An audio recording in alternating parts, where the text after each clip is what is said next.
Hey there, Greg Smith here, and in this video we're going to look at how to create an improved shift in that downswing to generate loads and loads of speed, and so you can strike the ball really consistently. Okay, so to get this ideal weight shift that we're trying to achieve, we want to get the midsection, so the pelvis in particular, we want to create a fair amount of lateral sway going into this lead leg. We want to be somewhere between 4 to 7 inches of sway with the pelvis as we're coming into that downswing move.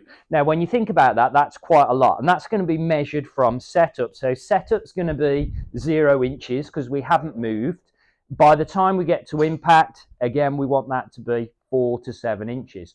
So because we want to create such a lateral motion coming into that downswing, it makes sense to give ourselves a head start by almost starting that weight transfer in that downswing move.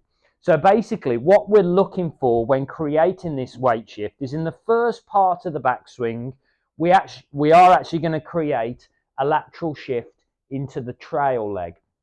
So whenever we look at the best players in the world, and certainly the bigger hitters, we're going to see a huge lateral motion of both pelvis and torso into the trail leg. And this can go up to a couple of inches of sway going into that trail leg. However, what we will also see with those power hitters and those best players is as they go to the top, they already start to shift back to the lead leg. And that is the key part of getting this weight shift right. If we create a couple of inches of movement over here, or even not as exaggerated, just a fraction of shift into that trail leg, but then we wait until downswing to start creating the lateral motion going forwards, it's probably going to be too late. You're probably going to struggle to get the weight going into this lead leg. That's going to limit the amount of force you can get. And of course, if we end up staying back on that trail leg, we don't get enough shift going forwards, we're probably going to see the club kind of lose its plane.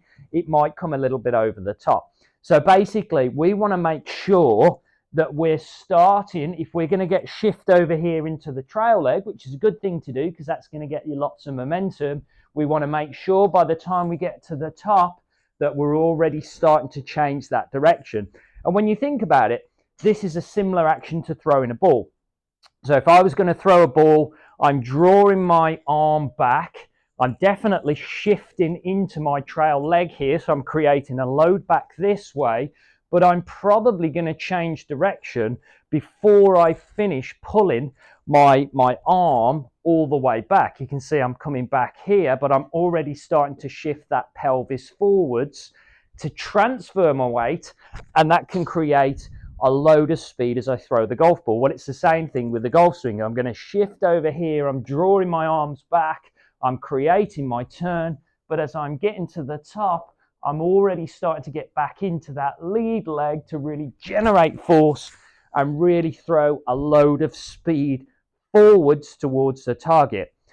I think a good way for you to think about this as we're creating this move is, again, we get this lateral move, but as we're swinging the arms up to the top now, so the torso, the top half of the body is still going to feel like it's loading this way, but the midsection, your core, and in particular your pelvis, is going to feel right from about this point here, it's going to start to work towards the target. Now look what happens with my trail leg. We can see I'm almost kind of stepping forwards with this. The angle of my trail foot is starting to work this way. It's starting to go towards target.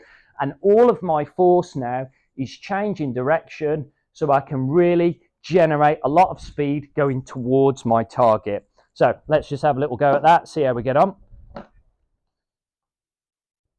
So I'm going to focus on that first part of the backswing. I'm going to allow for a little bit of this lateral move. But before I get to the top, I'm going to have recentered and start pushing my force towards target. And as I do that, I can generate loads of club head speed coming into the golf ball. I'm going to get a nice solid strike. It's shifting my low point forwards as well. So consistency of ball striking. It's just a better way to move the body. Okay, I hope you enjoyed this video. If you did, please give it a like and share, and also make sure you subscribe to my YouTube channel to receive notifications when I upload more videos. Thanks for watching.